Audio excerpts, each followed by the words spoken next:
नमस्कार।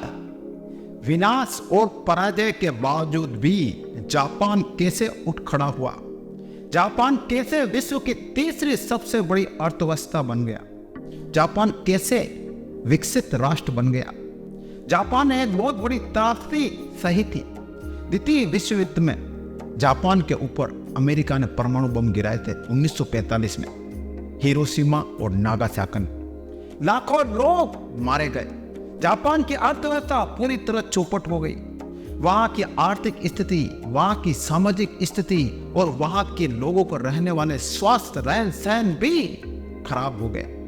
इतना सब कुछ होने के बाद भी जापान वापस कैसे उठ खड़ा हुआ? जापान कैसे पूरी दुनिया में अपना डंका बजा रहा है? एक छोटी सी मोटिवेशनल स्टोरी है, ये देखिए। जब जापान पर अमेरिका ने परमाणु बम गिराए और जापान पूरी तरह से तहस नहस हो गया, फिर उसके कुछ सालों बाद अमेरिका की एक कंपनी जापान आती है और जापान में अपना बिजनेस स्टार्ट करती है। तो अमेरिका में तो 5 डे रूल होता है वर्क करने का। जो उस कंपनी का मालिक होता है ना, वो जापान में अपनी फैक्ट्री लगाता है। तो वो देखता है कि यार नहीं यार, जापान के लोगों को भी 5 डे वीक काम करना चाहिए और इनको 2 दिन की छुट्टी देनी चाहिए। उसने सोचा है कि यार मैं 2 दिन की छुट्टी जापान के लोगों को दूंगा ना, तो जापान के लोग खुश होंगे। उसने 2 दिन की छुट्टी रखना शुरू कर दिया सबके।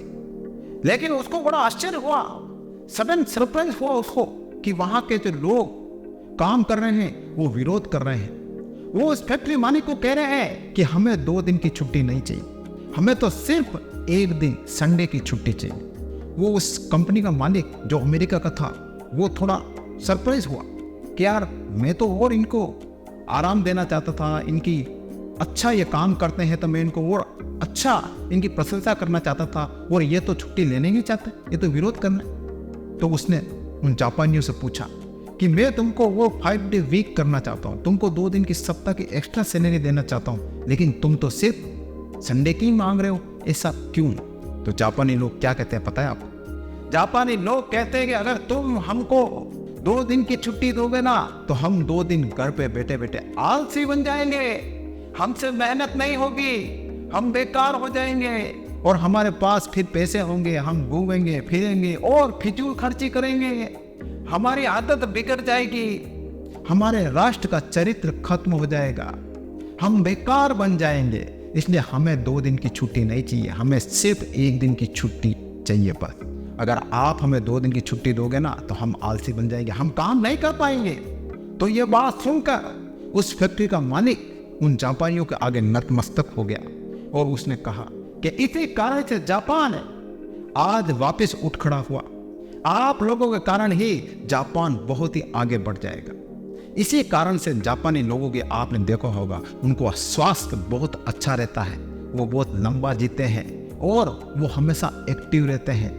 वो फ्री बैठना पसंद नहीं करते हैं, वो राष्ट्र के विकास में अपना योगदान देना चाहते हैं। अगर उनको आप एक्स्ट्रा कोई छुट्टी दोगे ना, तो वह नहीं लेंगे, क्योंकि वो सोचते हैं कि एक्स्ट्रा छुट्टी लेने से हम आलसी बन जाते हैं, हम निकम्मे बन जाते हैं, हम एक्स्ट्रा फिजूल खर्ची करते हैं, इसलिए हमें एक्स्ट्रा छुट्टी नहीं चाहिए। जापानी लोग बहुत मेहनती होते हैं और अपने हेल्थ के ऊपर वो बहुत ध्यान देते हैं। इस वजह से जापान पराजय और विनाश के बावजूद भी वापस उठ खड़ा हुआ और आज विश्व की तीसरी सबसे बड़ी अर्थव्यवस्था बन गया और जापान आज विकसित देशों में उसका नाम लिया जाता है।